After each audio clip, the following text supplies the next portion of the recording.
Bismillahirrahmanirrahim. Assalamualaikum warahmatullahi wabarakatuh. Kami dari kelompok 1 ingin menjelaskan mengenai konsep dasar dan hakikat dari penelitian tindakan kelas yang akan disampaikan oleh saya sendiri, Indayati Nasrihah, dan rekan saya yaitu Afia Oktaviani. Langsung saja, yaitu tentang pengertian dari tindakan kelas. Pengertian tindakan kelas yaitu penerapan beberapa fakta yang ditemukan untuk memecahkan masalah dalam situasi sosial untuk meningkatkan kualitas tindakan yang dilakukan dengan melibatkan kolaborasi dan kerjasama cara peneliti dalam praktisi. Secara etimologis, ada 3 istilah yang berhubungan dengan pengertian penelitian tindakan kelas, yaitu penelitian, tindakan, dan kelas. Pertama, penelitian adalah suatu proses pemecahan masalah yang dilakukan secara sistematis, empiris, dan terkontrol. Yang kedua yaitu tentang tindakan. Tindakan dapat diartikan sebagai perlakuan tertentu yang dilakukan oleh peneliti yaitu guru.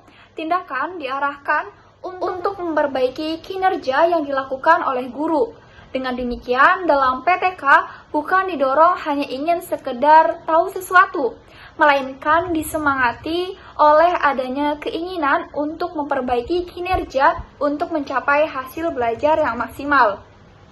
Yang ketiga yaitu kelas, yang menunjukkan tempat pada proses pembelajaran berlangsung. Berarti PTK dilakukan dalam kelas yang tidak disetting untuk kepentingan penelitian secara khusus. Akan tetapi, PTK berlangsung dalam keadaan situasi dan kondisi yang real, tanpa rekayasa. Oleh sebab itu, kewajaran kelas dalam proses penelitian merupakan kekhasan oleh PTK. PTK dilakukan oleh dan melibatkan secara penuh oleh guru yang bertanggung jawab terhadap kelasnya.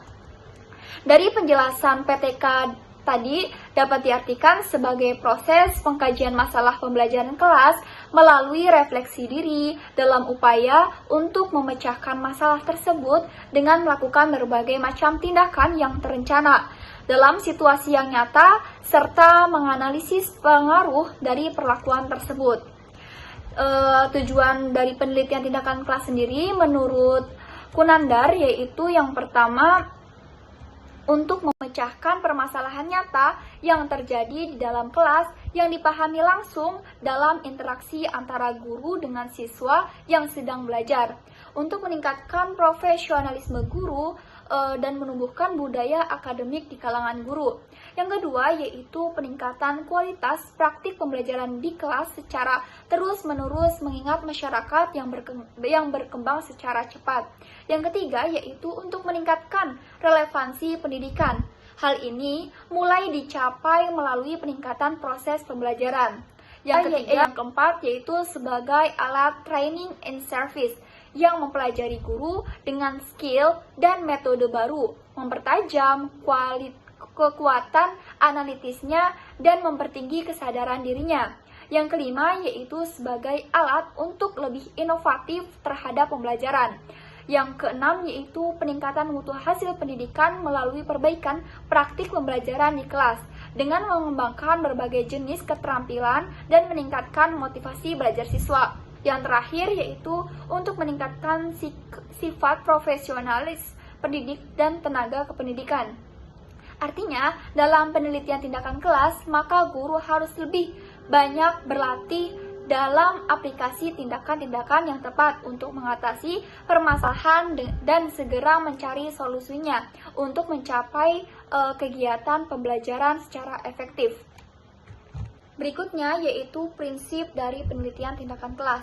Ada 7 prinsip penelitian tindakan kelas. Yang pertama yaitu pelaksanaan penelitian tidak boleh mengganggu atau menghambat kegiatan pembelajaran. Yang kedua, metodologi yang digunakan harus terencana dengan cermat sehingga tindakan dapat dirumuskan dalam suatu hipotesis tindakan yang dapat diuji lapangan. Yang ketiga, masalah yang dipilih harus menarik, nyata, tidak menyulitkan, dapat dipecahkan, berada dalam jangkauan peneliti untuk melakukan perubahan, dan peneliti pun merasa terpanggil untuk meningkatkan dirinya. Yang keempat yaitu pengumpulan data tidak mengganggu atau menyita waktu terlalu banyak. Yang kelima yaitu metode dan teknik yang digunakan tidak terlalu menuntut, baik dari segi kemampuan guru maupun dari segi waktu. Yang keenam yaitu harus memperhatikan etika penelitian, tata krama penelitian, dan rambu-rambu pelaksanaan yang berlaku umum. Yang terakhir yaitu kegiatan penelitian pada dasarnya harus merupakan gerakan berkelanjutan yaitu ongoing, karena cakupan peningkatan dan pengembangan sepanjang waktu menjadi tantangan. Halo teman-teman semua, apa kabar kalian hari ini? Semoga kalian selalu diberikan kesehatan dan pastinya kalian selalu semangat untuk belajar. Baik, di sini saya Afia Tafiani ingin sebagai pemateri kedua ingin menjelaskan mengenai dua sub. Yang pertama yaitu manfaat penelitian tindakan kelas dan yang kedua itu kelebihan dan kekurangan penelitian tindakan kelas. Nah, manfaat penelitian tindakan kelas yaitu memiliki 3 komponen. Silahkan teman-teman bisa lihat di sampingnya ya. Manfaat bagi siswanya yaitu dengan adanya PTK, kesalahan dan kesulitan dalam proses pembelajaran ini baik dalam strateginya, kemudian tekniknya, kemudian metodenya dan lain sebagainya itu akan dengan cepat dianalisis dan didiagnosis sehingga kesalahan dan kesulitan tersebut akan diperbaiki dan tidak akan berlarut-larut. Nah, jika kesalahan yang terjadi itu segera diperbaiki, maka pembelajaran akan mudah dilaksanakan, menarik, dan juga hasil belajar siswa diharapkan akan meningkat. Nah, kemudian manfaat yang kedua yaitu bagi gurunya. Yang pertama adalah guru memiliki kemampuan memperbaiki proses pembelajaran melalui suatu kajian yang mendalam terhadap apa yang terjadi di kelasnya. Kemudian manfaat yang kedua yaitu dengan melakukan PTK, guru dapat berkembang dan meningkatkan kinerjanya secara profesional karena guru mampu menilai dan merefleksi diri dan mampu memperbaiki pembelajaran yang dikelola.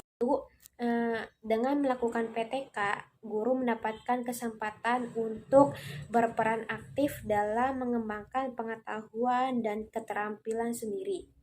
Guru juga tidak hanya sebagai penerima hasil perbaikan dari orang lain, namun guru itu sendiri juga berperan sebagai perancang dan pelaku perbaikan tersebut, sehingga diharapkan dapat menghasilkan teori dan praktik pembelajaran. Kemudian manfaat yang terakhir bagi guru yaitu dengan adanya PTK, guru akan merasa lebih percaya diri bahwa guru yang selalu merefleksikan diri, kemudian selalu mengevaluasi diri dan menganalisis kinerja sendiri dalam kelas, tentu saja akan selalu menemukan kekuatan dan kelemahan dan tantangan pembelajaran dan pendidikan masa depan dan mengembangkan alternatif permasalahan atau kelemahan yang ada pada dirinya dalam pembelajaran. Nah, guru yang demikian itu adalah guru yang memiliki kepercayaan diri yang kuat. Nah, itu adalah tadi yang sudah saya jelaskan itu mengenai manfaat bagi guru. Kemudian selanjutnya yaitu mengenai manfaat bagi sekolah. Nah, sekolah yang para gurunya itu memiliki kemampuan untuk melakukan perubahan atau perbaikan kinerjanya secara profesional, maka sekolah tersebut itu akan berkembang secara pesat. Artinya sekolah itu terus mengalami perubahan-perubahan dari perkembangan zaman.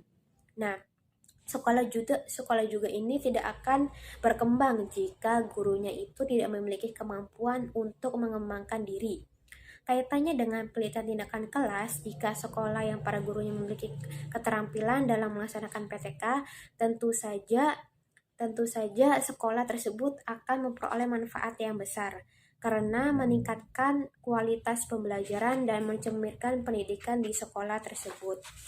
Nah, adapun manfaatnya itu ada 3. Yang pertama yaitu adanya inovasi pembelajaran, kemudian yang kedua yaitu pengembangan kurikulum di tingkat sekolah maupun di tingkat kelas, dan yang ketiga adalah peningkatan profesional guru. Dalam artian yaitu bahwa guru itu memiliki potensi-potensi untuk menjadi guru yang profesional. Nah, dari beberapa manfaat yang tadi saya sudah jelaskan, tentu ada manfaatnya juga secara umum, yakni yang pertama adalah manfaatnya itu menghasilkan laporan-laporan PTK yang dapat dijadikan sebagai bahan panduan guru untuk meningkatkan mutu pembelajarannya. Artinya, dengan adanya penelitian tindakan kelas, guru itu akan melihat atau menjadikan itu adalah sebagai panduan. Nah, kemudian yang kedua yaitu menumbuh kembangkan kebiasaan, budaya dan atau tradisi meneliti dan menulis ilmiah di kalangan guru. Kebiasaan untuk selalu menulis atau meneliti di kelasnya. Kemudian yang ketiga itu mampu mewujudkan kerjasama, kolaborasi atau sinergi antara guru dalam satu sekolah ataupun beberapa sekolah untuk bersama-sama memecahkan masalah pembelajaran dan meningkatkan pembelajaran. Kemudian yang keempat adalah guru mampu meningkatkan kemampuannya dalam menjabarkan kurikulum atau program pembelajaran sesuai dengan tuntutan dan konteks lokal, sekolah, dan juga kelas. Kemudian yang kelima yaitu dapat memupuk dan meningkatkan keterlibatan, kegairahan, ketertarikan, kenyamanan, dan kesenangan siswa dalam mengikuti proses pembelajaran di kelas yang dilaksanakan gurunya. Artinya siswa ini merasa nyaman ketika guru tersebut melihat masalah-masalahnya dan segera memperbaikinya. Akan manfaat-manfaat dari penelitian tindakan kelas. Baik, kemudian saya yang kedua itu akan menjelaskan mengenai kelebihan dan juga kekurangan penelitian tindakan kelas. Yang pertama yaitu saya akan menjelaskan kelebihannya itu terlebih dahulu. Kelebihannya yang pertama adalah mendorong kreativitas dan pemikiran kritis guru melalui kolaborasi dengan diskusi bersama teman sejawat. Guru dapat menyadari bahwa setiap manusia itu memiliki kelebihan dan kekurangan. Artinya guru ini akan menjadi lebih kreativitas dan guru juga memaklumi bahwa tidak semua murid itu memiliki potensi atau kebiasaan belajar yang sama.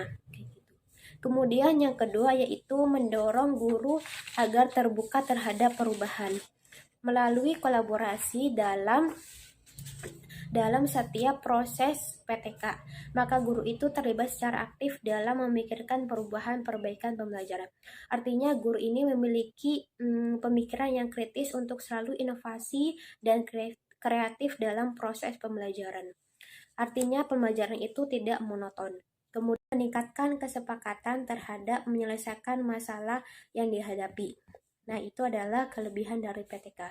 Kemudian kekurangan dari PTK yaitu yang pertama adalah pengetahuan dan keterampilan dalam melakukan PTK yang dimiliki guru kurang mendalam. Hal ini terjadi karena guru itu biasanya berurusan dengan hal-hal yang praktis. Artinya itu guru di dalam kelas itu biasanya cuma hanya mengajar, kemudian tidak melihat masalah-masalah yang ada di dalam proses pembelajaran. Kemudian yang kedua yaitu guru kesulitan dalam mengelola waktu karena kegiatan rutin mengajar dengan sekaligus melakukan PTK itu pasti akan sangat membutuhkan waktu yang cukup banyak. Artinya di sini masalah waktu juga dipertimbangkan oleh guru.